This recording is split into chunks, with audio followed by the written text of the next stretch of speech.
Maître Amoussa Rémy, ce matin, on s'intéresse à l'ésotérisme de l'éducation des dettes karmiques. Merci. C'est toujours pour accompagner le gouvernement et notre marraine par rapport à la situation que nous avons vécue la dernière fois, ce que nous appelons les épreuves collectives. Vous faites allusion au drame de Sémékraké. Merci, parce que nous, à qui Dieu a confié des dons, de pouvoir supporter, comme on dit, des outils de connaissance, nous avons le devoir, quand un chef d'État est ouvert, nous avons le devoir de clairer le peuple par rapport à certaines situations. Les épreuves collectives sont souvent liées à ce que nous appelons les dettes karmiques. D'accord. Ce qui se passe dès l'instant où plusieurs personnes subissent une épreuve, ce n'est plus de l'ordre de ce que nous appelons le karma seul. D'accord. Ça rentre dans ce que nous appelons dettes karmiques collectives. Ce n'est pas ce...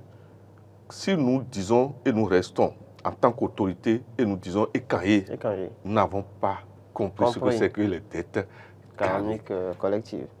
Le problème, c'est quoi? La dette karmique pose le problème de la loi de la récurrence. La loi de la récurrence souligne l'absence de volonté. Pour corriger le tir. Pour corriger. Tant que vous n'êtes pas capable de dire non à quelque chose, la chose va revenir. Pour vous dire que, d'abord, nous soutenons le gouvernement pour les mesures d'accompagnement actuellement qui sont faites et les réformes en tenant compte des acteurs aussi. Mais nous demandons que nous allons plus loin par rapport à la loi de la récurrence. D'accord. Avant d'aller plus loin, justement, Maître Amoussa Rémy, définition ésotérique de la dette karmique. La dette karmique, c'est ce que, d'abord, la notion de la dette karmique pose la notion de la réincarnation. Or, il y a une différence entre réincarnation, retour et récurrence.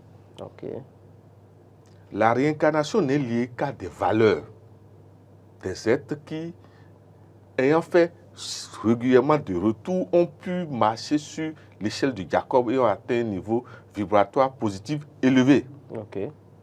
Alors que le retour, c'est des retours successifs qui emmènent à la réincarnation.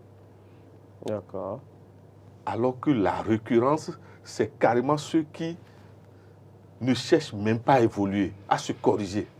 Ceux qui, de vie en vie, perpétuent les mêmes c'est-à-dire bêtises, ils ne se corrigent en rien. Ceux-là, je peux vous dire qu'ils ne font que faire la récurrence. Pour vous dire que... On ne parle pas de réincarnation pour eux. Non. On ne peut parler, par exemple, vous voyez, un roi qui a évolué dans le passé peut se réincarner maintenant et devenir chef d'État. Et maintenant, pour améliorer les conditions de son peuple. Vous voyez ce que... Voilà. Mais dans le même temps, souvent, vous allez remarquer que quand pareil roi s'est réincarné, vous allez voir que pendant son règne, il y aura retour et récurrence de tous ceux qui lui ont créé des problèmes en son temps. Et ils vont s'habiller dans des personnages donnés et lui créer les mêmes problèmes qu'on lui a. Justement. Je ne sais pas. Afin de pouvoir corriger. Merci. Pour vous dire quoi, ce qui se passe aujourd'hui, nous vivons des drames, c'est-à-dire des épreuves collectives. Nous devons prendre en compte ça en tant que peuple. Et non dire c'est seulement le gouvernement. Je veux dire par là que devant les épreuves collectives, nous ne devons pas parler d'opposition ni de mouvance. Les deux positions doivent réfléchir sur comment améliorer la situation de nos populations. Parce que le problème, c'est quoi? Quand vous allez dire actuellement non, nous ne voulons plus, vous allez encore créer d'autres épreuves collectives. Ça veut dire quoi? Il faut savoir aborder certains problèmes que nous n'avons pas eu le courage de traiter correctement dans le passé. Merci. Donc, on ne peut pas accuser les gouvernants d'aujourd'hui. Les gouvernements passés ont-ils eu le courage, au moment où ce n'est pas accentué, de dire non? Aujourd'hui, est-ce qu'on peut encore dire non? Moi, je ne pense pas. On ne peut plus dire non à la vente de l'essence. L'essence de contrebande. Il s'agit, comme le gouvernement a commencé alors, d'installer des stations. Et vous verrez, quand ça va dominer, petit à petit, et maintenant le prix aussi, Voilà, et la qualité il y a le aussi. facteur prix.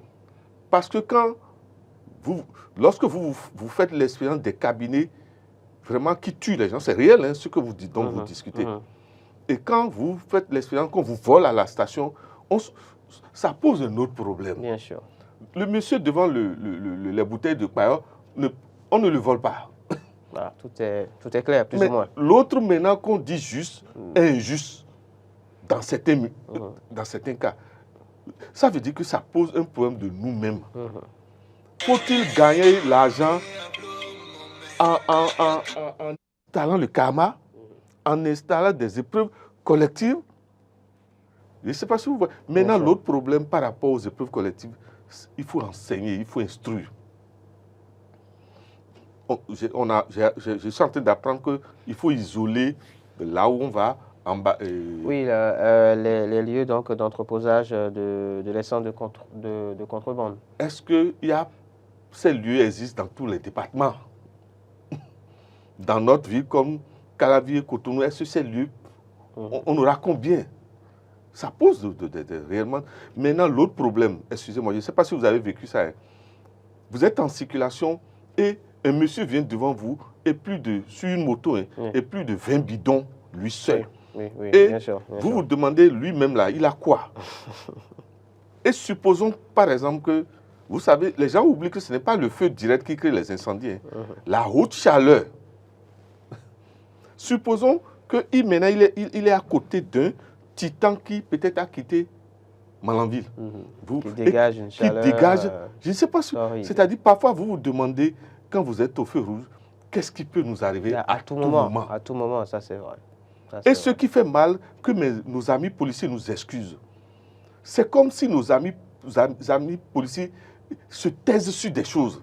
Vous vous demandez, mais là où il a quitté, il n'y a pas eu de poste de police jusqu'à maintenant. Il n'y a pas de poste de contrôle, voilà. Ça pose un problème. Vous voyez ce que nous appelons, quand on parle de dette karmique, nous tous, nous sommes dedans par parfois notre silence coupable. Le silence, justement, qui nous rend coupables de tout ceci. Avant que de passer à l'extrait musical, auquel on a goûté aussi d'une certaine manière tout à l'heure, des différentes catégories de dettes karmiques, Maître Moussa Halimi. Vous voyez, les dettes karmiques, il y a ce que nous appelons les dettes karmiques nationales. Okay. Que vous voulez, que vous ne voulez pas. Cela s'impose à vous. Ça veut dire quoi? C'est à chacun de nous de se corriger. Mais dans les dettes karmiques nationales, par exemple, vous avez ce qui est lié plutôt au nom que porte le pays. D'accord. Le Bénin, vous allez voir que quand vous faites l'addition théosophique par rapport à la lettre, à l'alphabet français, donne 26. Or, pour trouver un karma, d'abord, on n'a de karma qu'un nombre à 2 chiffres. À 2 chiffres. Donc, pour trouver le karma, on enlève l'un de l'autre. 26, ça fait 2 moins 6 égale 4. Ça veut dire quoi? Nous demandons humblement à nos gouvernants que chacun aille chercher ce que c'est que le 4, le nombre 4. D'accord. Et son contraire. Le 4, c'est ce qui rend solide. Ici, maintenant, le 4, c'est les 4 colonnes qui soutiennent l'édifice. Je ne sais pas si vous voyez. En karma, ça veut dire possibilité de déstabilisation cyclique. Ok.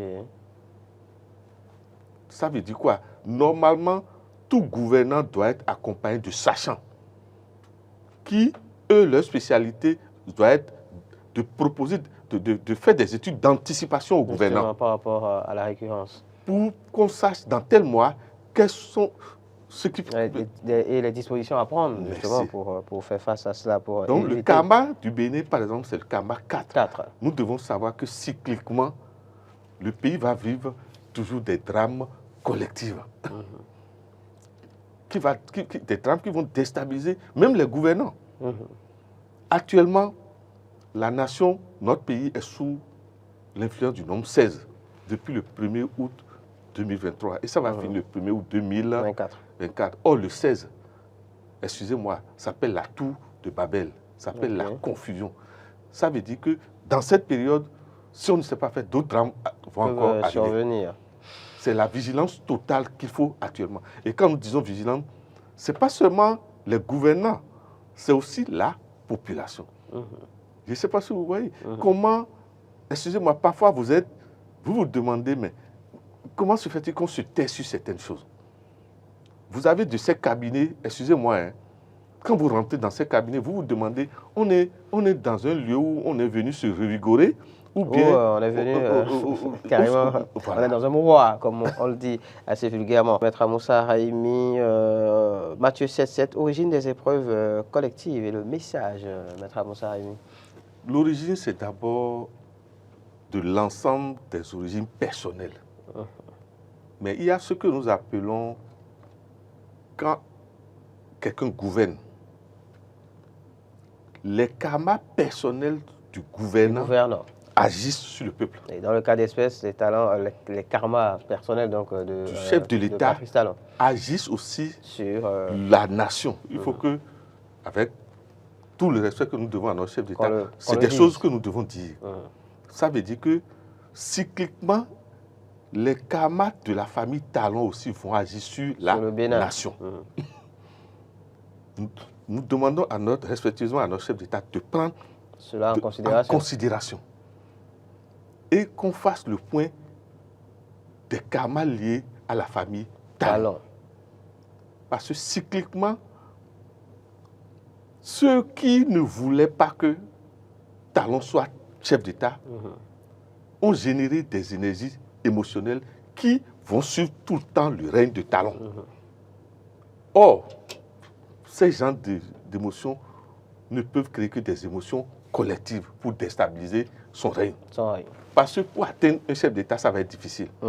Mais l'ennemi va le déstabiliser par des épreuves collectives. Or, les épreuves collectives, mon frère, ce n'est pas forcément dû à la conscience des gens qui ont vécu l'épreuve. Ça peut être dû simplement à la magie noire, s'il vous plaît.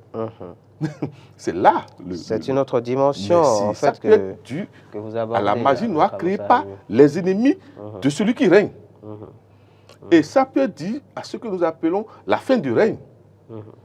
Parce que souvent, quand on va vers les fins du règne, la magie noire souvent intervient pour dire au peuple, celui-là, ne le suivez plus, ne suivez pas celui que lui va droiter. C'est dans ça que, petit à petit, nous sommes en train de rentrer. C'est-à-dire, on va créer par la magie noire des épreuves qui vont emmener le peuple à, comme on dit, Wangbe, à repousser, en fait. Merci.